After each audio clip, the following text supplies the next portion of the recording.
Okay, I'm Rachael Carman here today on Let's Talk Homeschool with my guest that I've had before, Eryn Lynum. I'm so glad that you could join us again today. I was just commenting on your wallpaper behind you, how perfect that is for you. Oh yeah, it's fun. I love like the artistic natural history type sketches that help us really see the details of things. It's beautiful. I love those prints in general. I've got a couple at my house and I just think they're so beautiful. Yeah. I think it's fun when you get to actually see like, oh, that leaf is that shape and there's that many petals on that flower and makes you think a little deeper on it. Yes, I do love that. And I do love this subject. As a homeschool mom for 26 years, I think one of the things that we actually did the best was nature study and being out in nature and exploring nature and collecting bugs and leaves and grasses and going on long walks. And so when you're here and we talk about this really pulls at my heart and lots of memories open up for me. Oh, that's so fun. I love that. I love that you have those memories because, as I'm sure we'll get into today, sometimes it's hard to get out and make it happen. So it's good to be able to look back and think, oh, we did it. We need Yeah. to make that a priority. It's true. The woods around our house were well explored by the children. Mm. And even now it's great when they bring home the grandkids, right? And show them the things that they used to do. So anyway, I want to begin our conversation today. You have a podcast named Nat Theo. Would you talk a little bit to our audience about who may be unfamiliar with that? Thank you. Nat Theo is nature lessons rooted in the Bible. And I kind of stumbled into podcasting. I never pictured myself being a podcaster. And we started actually, we'll hit 3 years this month. Wow. And I was writing books and teaching in this area of natural theology. So teaching the Bible through nature. And when my second book, Rooted in Wonder, released, my husband, he kept trying to encourage me to podcast. And so I was like, I don't know, like, when am I going to find time? We're homeschooling our 4 kids and I'm writing books. But I got this little idea of what Jesus's favorite bird might have been. Oh, And I wrote wow. up a little script and I recorded it and I put it out there on the internet, like figured out that night how to get a podcast on air. And I thought this would be a fun little hobby. Very quickly, God was like, this is not a hobby. Like, this is something I'm going to use. And we saw how families were just gravitating toward this idea of learning the Bible through nature. And God just kept dropping these little ideas, wildflowers and caterpillars, and now things like mantis shrimp and sloths and giraffes, and just all the biblical truth that we can teach through these visuals in ways that our kids are so drawn toward because they're Mhm. naturally curious about what God has made. Mhm. So why would we not harness all of those great materials and use them to point our children to their creator?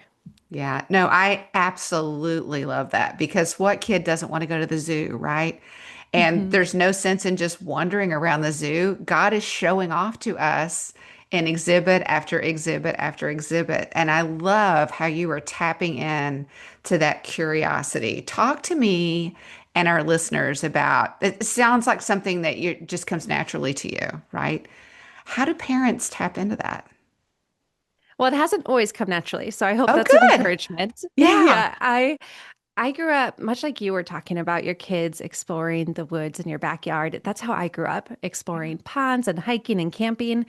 But somewhere along the way, as we grow up, oftentimes that natural curiosity begins to wear off and distractions move in. And of course, just all the responsibilities of adulthood and parenting and homeschooling. And it was really my kids who rekindled this Mhm. sense of wonder in me. And so I want to encourage parents like, you don't have to be a biologist, you don't have to go to Bible school. It really comes down to just going outside with your kids. And I know that sounds almost too simple, but the trick here is allowing those experiences to really rekindle that sense of wonder in us, Mhm.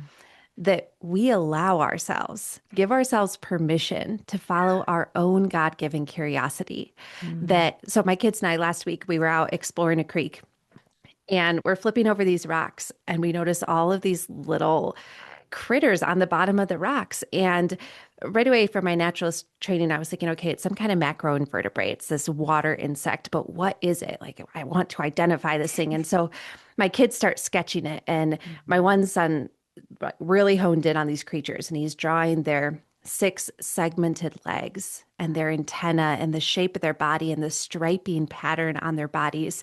And later we went and did some research and found out, okay, these are mayfly nymphs, baby mayflies. But just allowing yourself as a parent, like don't just send them outside. Sometimes, yes, send them outside, but Mm-hmm. go outside with them. Go explore these Mm. natural areas. Choose different types of natural areas and habitats to explore, whether it's the creek or the forest or a field or a meadow full of wildflowers. And when you Mm-hmm. have that question, what is this flower? Well, find out with your child. Become Yeah. a student with them. And the more you Mhm. do that, God will not let that return void. He's going to use every experience as long as you're making those experiences a priority. Yeah, no, the picture that you're painting and the circumstances that you're describing is so beautiful. And for all those moms that they're just like, but I've got writing to do and I've got grammar to do and I've got all of these other, I'm just like, listen to what Eryn is saying. We're talking about research skills, we're talking about drawing, we're talking about interdisciplinary studies. We're talking about when I taught high school in Texas way back in the 80s. It was all about across the curriculum. How can you study one thing and apply Mhm. it into all these different academic fields? And that's exactly what you're talking about exploring nature with your children.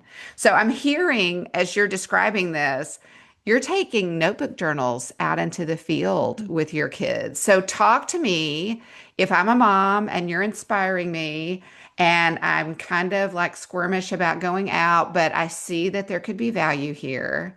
What are some things I could pack in like a backpack besides granola bars and water bottles that would make this the most beneficial to me and my kids?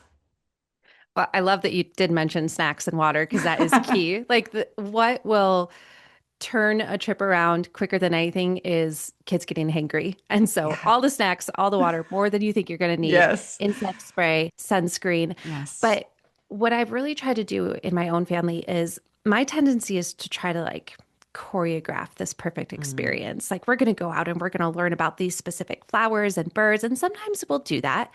But more often, I want it to be my kids' own curiosity that is leading them, like we did at Mm. the creek with the mayfly nymphs. Like they're just finding these critters on the bottoms of rocks.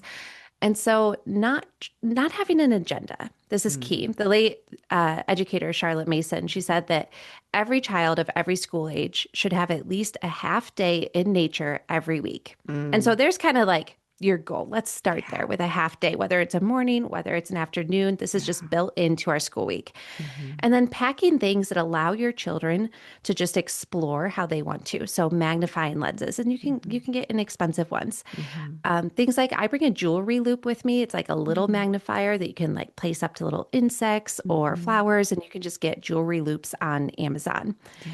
Things like binoculars Yeah. so that you can start identifying birds, field Mhm. guides for figuring out the names of flowers and insects and maybe animals scat in tracks. And you can usually get those at your local library.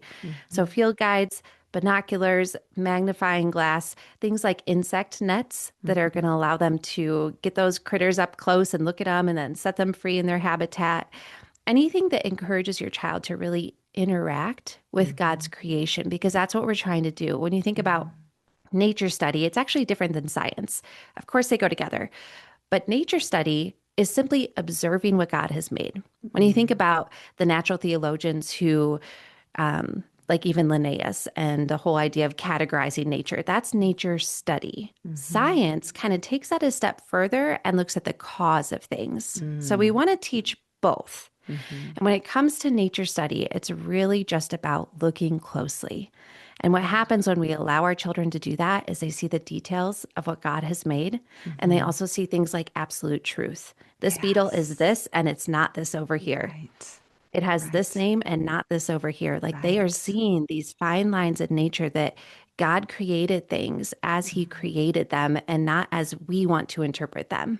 Yeah, that's a really powerful thing because our culture right now is trying to extract the absoluteness part of the definition out of truth. And yet we see it across nature in animals, birds, insects, trees, plants, dirt. there are things that are true about nature and there are things that are untrue about nature. There are absolute lines there. I really appreciate that you mentioned that. And in our homeschool, I had like a basket of like the binoculars and the magnifying glass and everything that if the kids found something outside, like we were not on a walk, right, that we would pack all those things. But if they found something outside, if they didn't take it, they could run into the house, often with muddy boots, and Yep. grab the magnifying glass or the binoculars and head back outside. You're right. Those are great tools for your kids to have around and be able to experiment with. What does it look like to use a magnifying glass, right? Yeah. And I think I love that you mentioned the boots too, because that's actually one of my favorite things to bring along. And of course, we always need to be safer on the water, make sure Hmm. we're supervising the children. Hmm. But I love my inexpensive pair of rubber boots from Walmart because they allow me to go into the creek and Yes. explore things up close. And so our kids Hmm. each have a set of them as well. And so something as simple as that you can access more Hmm. habitat with something as simple as rubber boots. Exactly. And even tall grasses and we would sometimes when we would in the summer we would want to explore things that really required sleeves. You know, you're getting maybe into some Yes. brambles or some bush and it's hot, but you want something that's breathable. I do think it matters that we have the tools and the clothing to actually do these things for our kids. And these are items that make really good gifts and items that make really good gifts to ask grandparents to pick up for the kids because grandparents want to be a part of that. We also had a rule. I'm slipping this in, and this is literally off the cuff. We had a rule that if you found something really cool, you had to share it with somebody because there's Oh. something about finding a nest or a unique creature or I don't know, seeing a new bird that it adds an extra dimension of awe and wonder if you show it off to somebody else. Yeah, yeah, I agree. And I would take it a step further, even like, yes, physically showing it to them. One thing I've done with my kids is when they find something and we're out exploring, they're like, Mom, come see this, come see this. Before I'll go see it, I ask them to describe it in detail to me. Oh, Like, oh, what shape wow. is it? Or what is it doing? Is it singing? Is it swaying? Hmm. Is it swimming? it, what color is it? What textures? Because I want to train them in seeing a thing as it is and Hmm. describing it as it is. And so you're really training their skills of observation and Hmm. description. And then when you go see it, it's like the reward. And then Yeah. also you can give them a few more words to describe it with to grow Hmm. their vocabulary. And you can use that as a game. So your child finds something, describes it to you, you Hmm. go find something and then describe it to them. Yeah, again, that's you're right. That's a whole nother dimension and what powerful tools of vocabulary that you're giving them and those powers of observation, having raised two artists, I know that it's artist, the key to being a good artist from what I've learned from them is being able to see well. And so you've Mhm. already talked about your students, your kids sketching out what they're seeing. The key, according to my two sons, is being able to see well, to be able to draw well. And some people think it's just the drawing, and they would both go, no, no, it's how well you can see it. And so that's Yeah. another thing that you're building in. That's beautiful. Absolutely. Well, you even think about Lilias Trotter. She was a famous artist. She could have been Mhm. one of the most famous artists of all time, but she decided through prayer instead to focus on her missionary work while doing art on the side. But they called her the girl who could see. And her Mhm. art was so phenomenal because she could truly see the subjects that she was painting. And I love Mhm. she had this experience where she was on furlough. She suffered from a lot of different sicknesses, and so she was resting and healing. And she went on a walk in the woods one day, and the lighting was just right where it's streaming in through the trees and it's hitting this dandelion seed head and it was glowing. And the way Mhm. that she describes it is like this dandelion was turning to face the light. And she wrote this beautiful piece about it that went into a gospel tract that ended up across the ocean in the hands of another woman who wrote Turn Your Eyes Upon Jesus based Oh, on wow. this experience that Lily has had with a dandelion because she That is saw it. amazing. That's what we're trying to encourage in our children, whether they go into the Yeah. arts or whatever they go into, that Mhm. they will learn to truly see God's creation and that their hearts will just erupt in worship to their creator. Yeah. That is just That's just beautiful and awe-inspiring indeed. So now let's do that, right? You've talked about taking your kids out. We've talked about what you should take with you. You've talked about how to train them to see and adding in vocabulary and a game of guessing, and that's all glorious. Now talk to us. The mom has gotten over her fear of exploring her creek and she's out there with her kid, but the idea of bringing God in is a little intimidating. How do moms do that? They want to, but that's hard. It can be hard. It can be intimidating. Absolutely. It certainly can. I think just identifying that it can be difficult and intimidating, but also it can be as simple as changing the language that we use. Let's talk about creation rather than nature. Mm, And let's talk about God as the master artist mm, and that the artist who painted the sunset every night gives us a different mhm, sunset. The architect who mhm, made these insects that create such hives and mm, that they all have different roles in the beehive. And they go mhm, out and they find the nectar and the pollen and they're caring for the larvae and the babies and they're protecting the hive. All this engineering, that God is the master inventor and designer, that he created everything from nothing. And that's mhm, one thing I love doing with kids is I've done this when I speak in some children's workshops is I'll have like a bowl mhm, and an egg and some oil and some flour and sugar and all these ingredients, right? And I'll have a child come up and they start putting the ingredients in the bowl and we're pretending that we're going to be baking a delicious cake. And we talk about, when we make something, we are using existing ingredients. mhm, But when we go out into creation, we're seeing everything that God created from nothing. mhm, That when he spoke everything into place, he was creating light and mhm. colors. He was Yeah. creating textures and math and patterns. And so, just Mhm, the language that we're using, asking when we find a neat flower or insect, what do you think God was thinking when he created this? How did he make it different from this flower over here? Training yeah. that observation, those skills. Mhm, Look at how God engineered this beetle with its mm, little antennas and its 6 legs and its 2 sets of wings. Again, looking closely and then changing our language to be, look at what God made. What do you mhm. think he was thinking? Always pointing their minds back and reconnecting those dots between creation and creator. Yeah, that is beautiful, and that is exactly it. Because you think of all of the attributes or adjectives we could attribute to God as we look at nature. You said architect, designer, creator, maker, engineer, and that's not an exhaustive list, right? But just considering all of the evidence we see in nature and helping our children consider that. There's obviously then, Eryn, I think, a crossover from look what God did at this beautiful meadow or this creek or this hillside to that's the same God that created me and created you. Talk for a Yeah. minute. This is off script, but talk for a minute how powerful that training your kids to really see what God has done in nature, how we can pull that then over to really teaching our children about that God's love for them individually as his children. Yeah. I'll give a really specific example because it's probably one we can all relate to.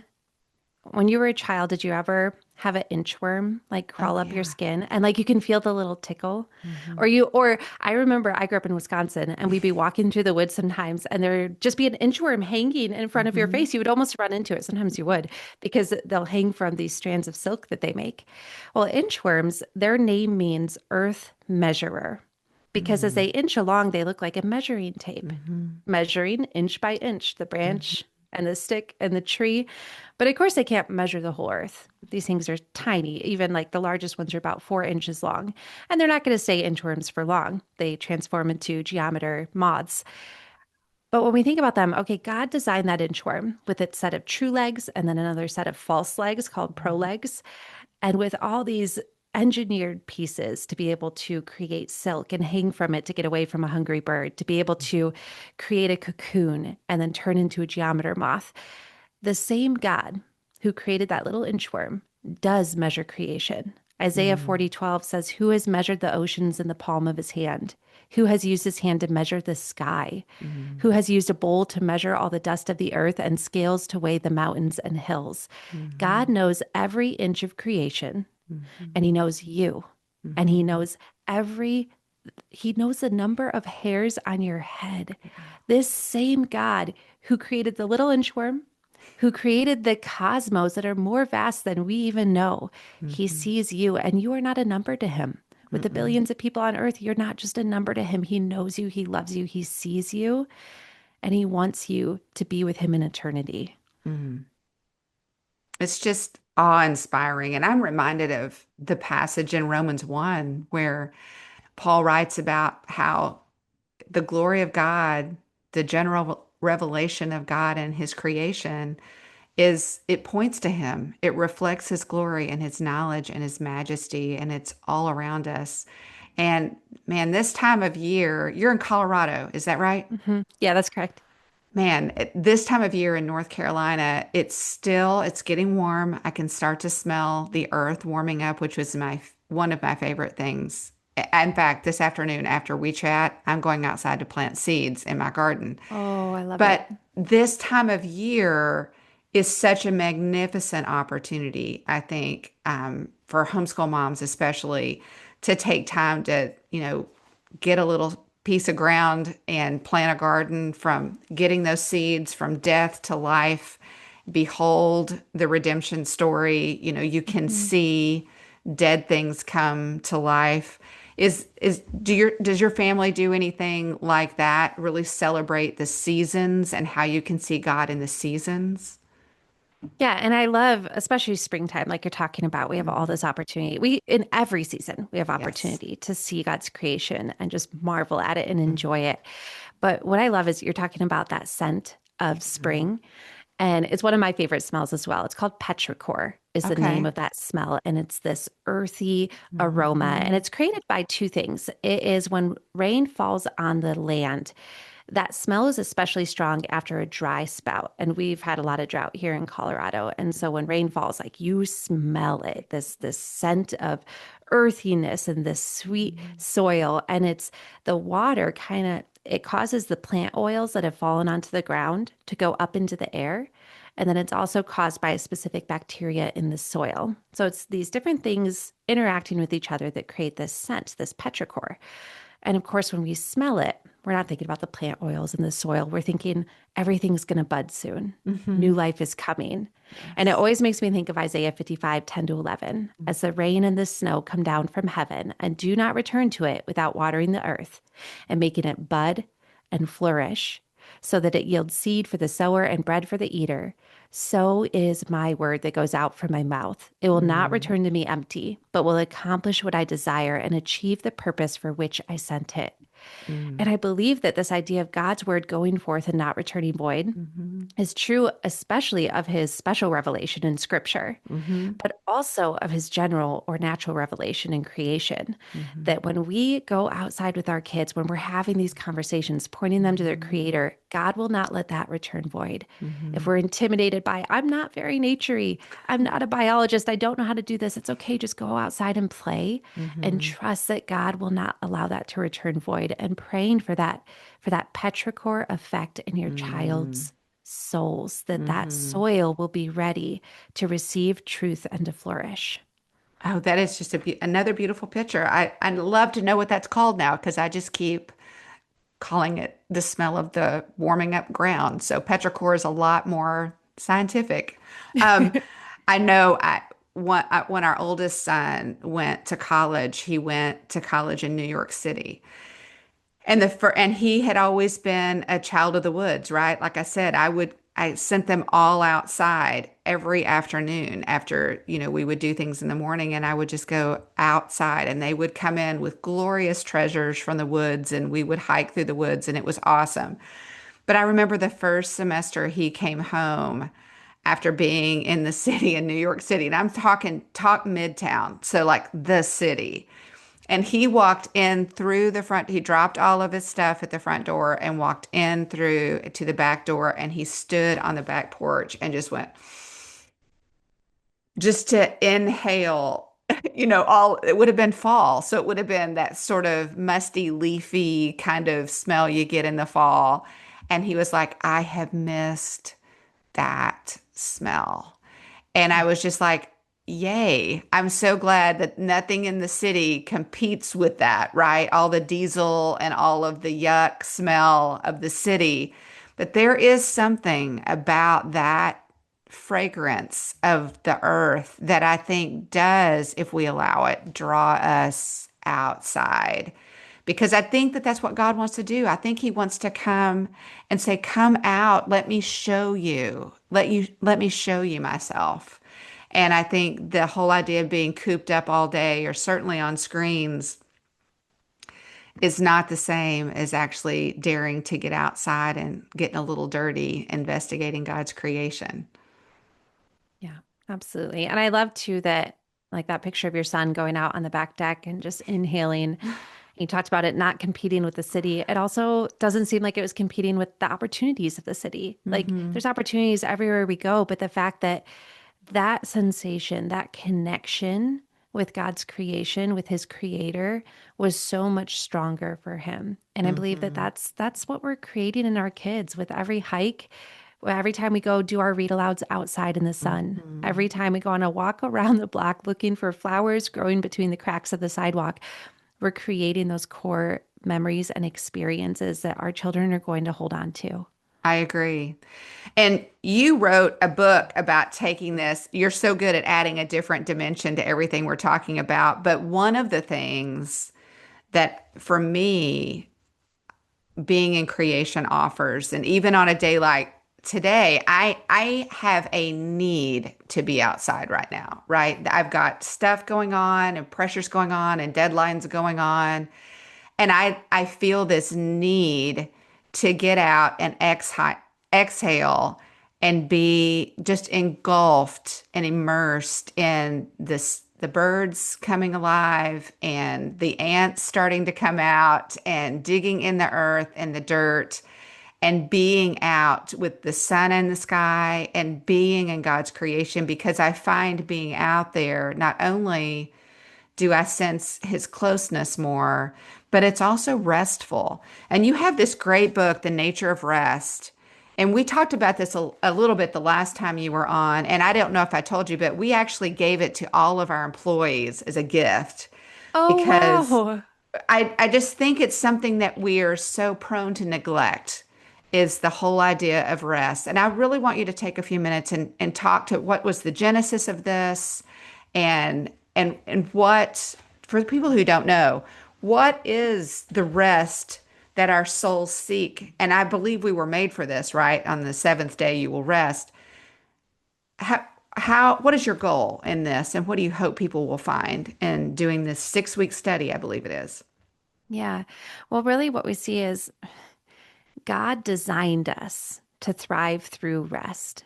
He Mhm. also created us for purposeful work. Like we Mhm. all know as homeschool parents, God has placed this in our hearts.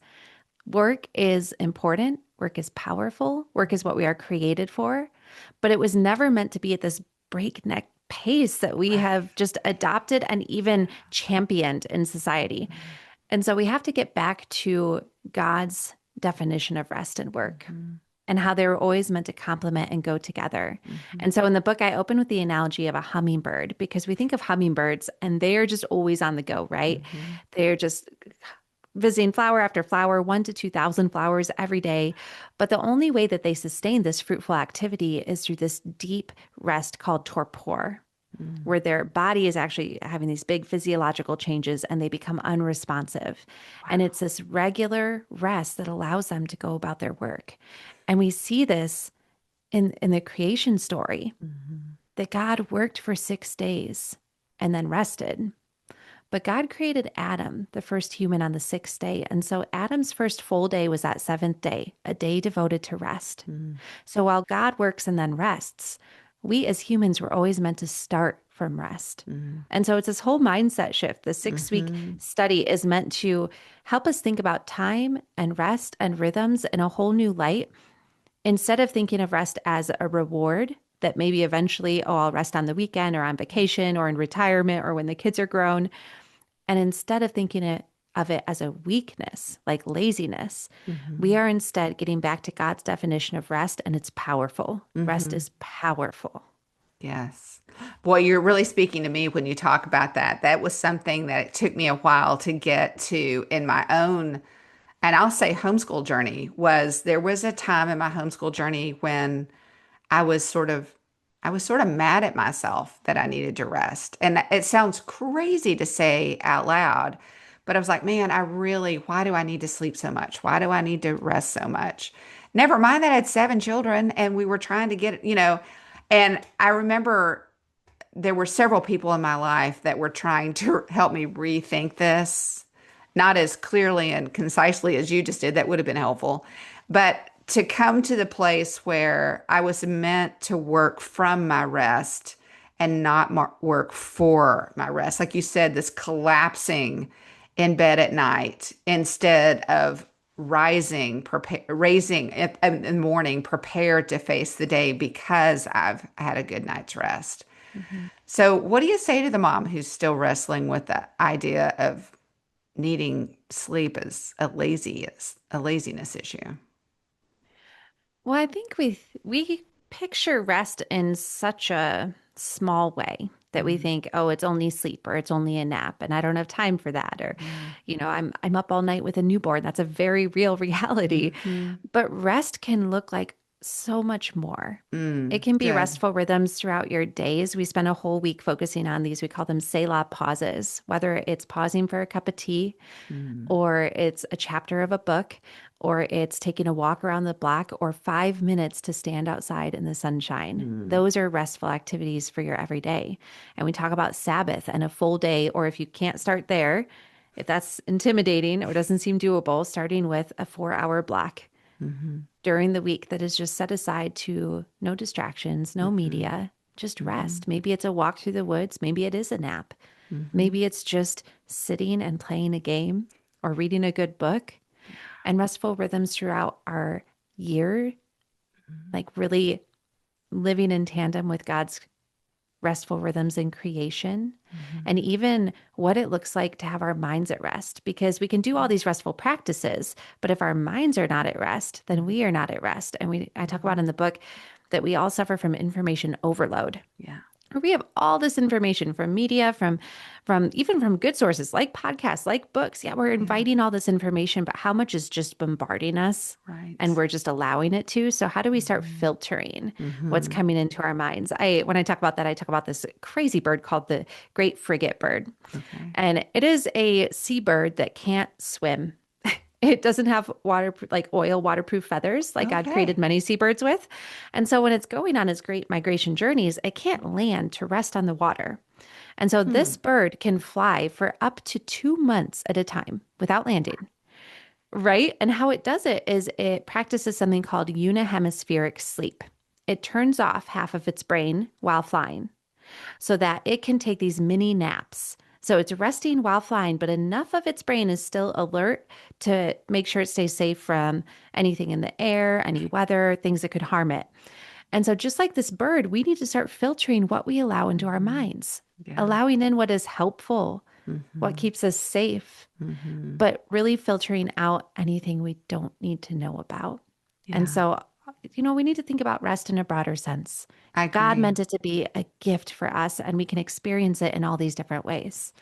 No, I agree completely. And that's one of the things I like about your book. It's easy to think when, oh, another Christian talking about rest, they're going to talk about the Sabbath. But you're really coming at it with a much broader definition. And you give all these different places that people can start and all these different ways they can do it every day because you're not trying to replace the rip roar and race we're all in with just once a week. You're saying, no, no, these are things you can do every day. These are Mm. pauses you can take every day. And I am here to tell you that is just so powerful to give yourself permission to acknowledge that this is good for your soul, right? It's good for your kids. And I remember one time, it was probably in the middle of a math lesson because that was the challenging thing around here. And I can remember one time we were working on some math facts or something, and we are just coming up against it, right? Just coming up against it, just was not computing. And I literally said, okay, you know what? We're just going to go outside and go for a walk. And they were all like, and I was like, no, I just think we all need to just step away and we need to just go out for a walk. And we did, and it was a glorious walk. And I would love to say that we came back and it all just, the stars lined up and it was perfect. That's not what happened. But I think it was very valuable in saying there's a time to step away from something and not just keep beating it. And that's some of the examples that you give in this book, which are really beautiful. It's a great book. I really appreciate that you wrote it. And there's so many lessons that we can learn. Read it more than once, right? Thank you. Thank you so much. Well, of course. And I think you mentioned that you have a couple of new books coming out. Take some time and tell us about those before we wrap up here today. Yeah, thank you so much. I have two new books coming out in the fall. In September, I have an illustrated children's chapter book coming out with New Growth Press called Where Wonder Leads. And it follows the story of a young girl, Willow, who's following the footsteps of her grandmother to become a naturalist. And she's learning all about God's creation. And she learns from scientists and scripture at the same time. So she's really learning about cool creatures like fireflies and axolotls and poison dart frogs and what they all teach us about God. And then I have a family devotional coming out with Ravel in the fall as well. And that's called Made to Marvel. And it's 52 family devotions that show us the wild wonders of God's creation. And they have every chapter is focusing on a different plant or creature or something in nature. And it has a beautiful line art illustration and then goes into the science of that natural thing and then has a devotional to really tie it back to our creator. Well, that is lovely. I'm so glad that we have you, and I'm so glad that you came back. Your convergence of theology and the wide, wide world of nature and God's creation is just beautiful and a blessing to all of us. Thank you so much for all that you've written. Thank you for joining me again today. Thank you. Thanks so much for having me and for the fun conversation. It always is fun. I don't know that we got any of the questions, but I really enjoyed talking to you about that today, and I look forward to talking to you again sometime. Thank you. Thank you, Eryn. Have a great day. You too.